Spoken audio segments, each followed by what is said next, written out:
We're doing the Bible, the newer translation, the Jehovah's Witness translation. We're on Genesis 8. After that, God remembered Noah and every wild beast and every domestic animal that was with him in the ark.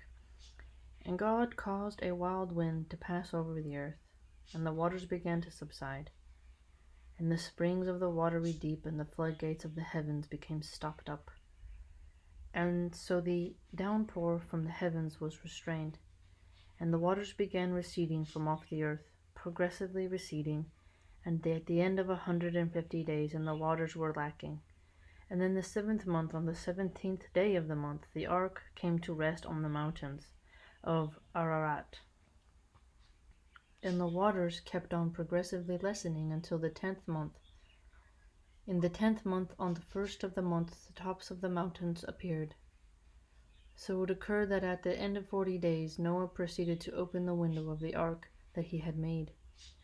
After that he sent out a raven, and it continued flying outdoors, going and returning until the waters dried off the earth.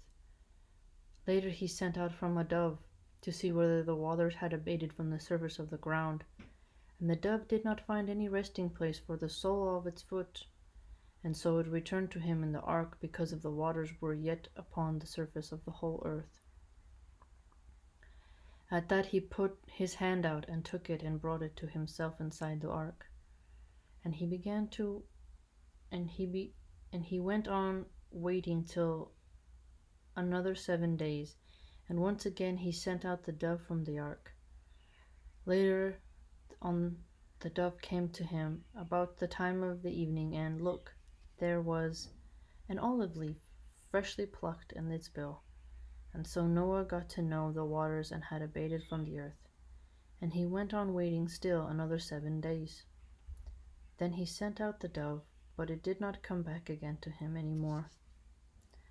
Now in the 601st year, in the 1st month, on the 1st day of the month, it came about that the waters had drained from off the earth. And Noah proceeded to remove the covering of the ark and to look. And here the surface of the ground had drained dry. And in the 2nd month, on the 27th day of the month, the earth had dried off. God now spoke to Noah, saying, "Go out of the ark, you and your wife and your sons wives with you, every living creature that is with you of every sort of flesh, among the flying creatures and among the beasts, and among all the moving animals that move upon the earth. Bring out with you, as they must swarm in the earth, and be fruitful, and become many upon the earth." At that Noah went out, and also his sons and his wife and his sons' wives with them. Every living creature, every moving animal, and every flying creature, and everything that moves on the earth, according to their families, they went out of the ark. And Noah began to build an altar to Jehovah, and to take some of all the clean beasts, and of all the clean flying creatures, and to offer burnt offerings upon the altar.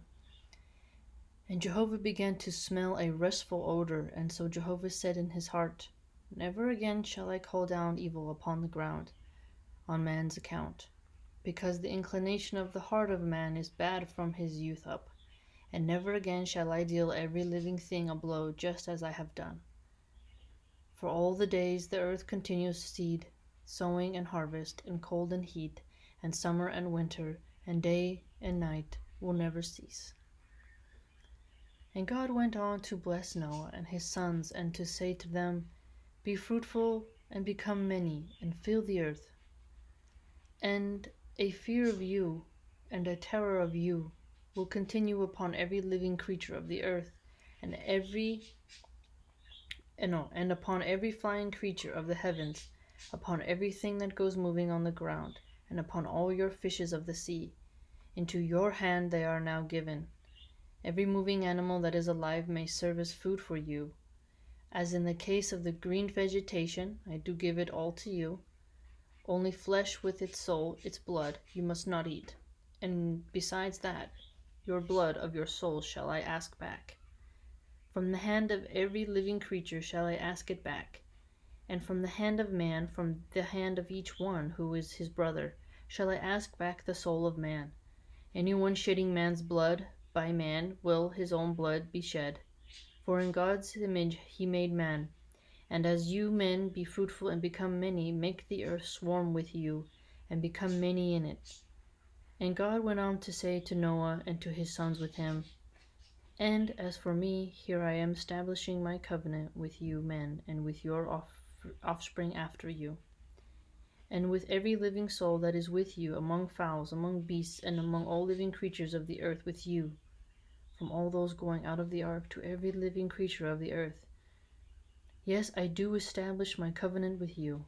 No more will all flesh be cut off by waters of deluge, and no more will there occur a deluge to bring the earth to ruin. And God added, This is the sign of the covenant that I am giving between me and you and every living soul that is with you, for the generations to time indefinite. My rainbow I do give in the cloud, and it must serve as a sign of the covenant between me and the earth. And it shall occur that when I bring a cloud over the earth, then the rainbow will certainly appear in the cloud, and I shall certainly remember my covenant which is between me and you and every living soul among all flesh. And no more will the waters become a deluge to bring all flesh to ruin. And the rainbow must occur in the cloud, and I shall certainly see it to remember the covenant to time indefinite between God and every living soul among all flesh that is upon the earth. And God repeated to Noah, This is the sign of the covenant that I do establish between me and all the flesh that is upon the earth. And Noah's sons who came out of the ark were Shem and Ham and Japheth. Later Ham was the father of Canaan. These three were Noah's sons, and from these was all the earth's population spread abroad. Now Noah started off as a farmer and proceeded to plant a vineyard. And he began drinking of the wine and became intoxicated. And so he uncovered himself in the midst of his tent. Later Ham, the father of Canaan, saw his father's nakedness, and went telling it to his two brothers outside. At that Shem and Japheth took a mantle, and put it upon both their shoulders, and walked in backwards. Thus they covered their father's nakedness, while their faces were turned away. And they did not see their father's nakedness. Finally Noah awoke from his wine, and got to know what his youngest son had done to him. At this he said, Cursed be Canaan, let him become the lowest slave of his brothers. And he added, Blessed be Jehovah, Shem's God, and let Canaan become a slave to him. Let God grant ample space to Japheth, and let him reside in the tents of Shem. Let Canaan become a slave to him also. And Noah continued to live 350 years after the deluge. So all the days of Noah amounted to 950 years, and he died.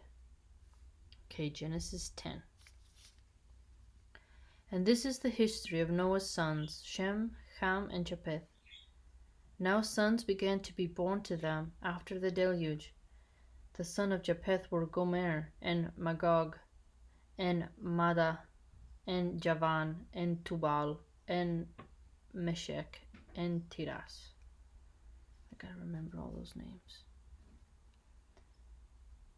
And the sons of Gomer were Ashkenaz, and Riphath, and Tugomah. And the sons of Javan were Elisha, and Tarishish, Kittim, and Dodanim. Dodanim. From these the population of the isles of the nations was spread about in their lands, each according to its tongue, according to their families by their nations. And the sons of Ham were Cush and Mizraim, and Put and Canaan. And the sons of Cush were Seba and Havilah, and Sabta, and Rahma, and Sabateka.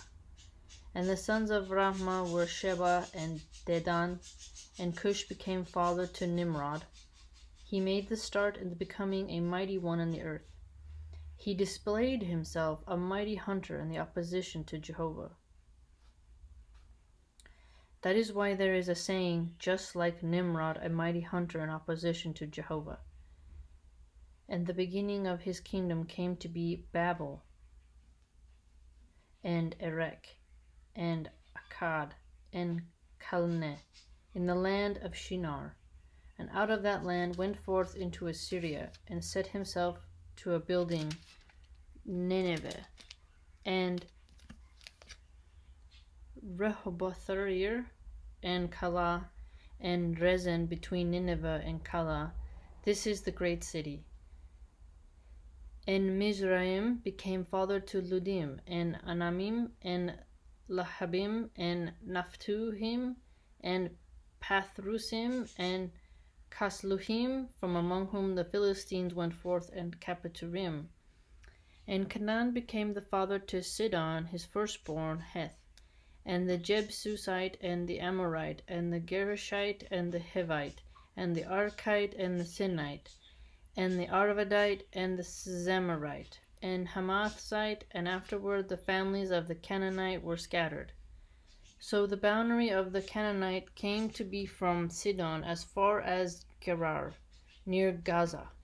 As for Sodom and Gomorrah, Admah and Zeboim near Lasha, these were the sons of Ham according to their families, according to their tongues, in their lands by their nations. And to Shem, the forefather of all sons of Eber, the brother of Japheth the oldest, there was also progeny born. The sons of Shem were Elam and Ashur, and Arpachshad, and Lud and Aram. And the sons of Aram were Uz, and Hul, and Gether, and Mash. And Arpachshad became father to Shelah, and Shelah became father to Eber. And to Eber there were two sons born. The name of the one was Peleg, because in his days the earth was divided, and the name of his brother was Joktan.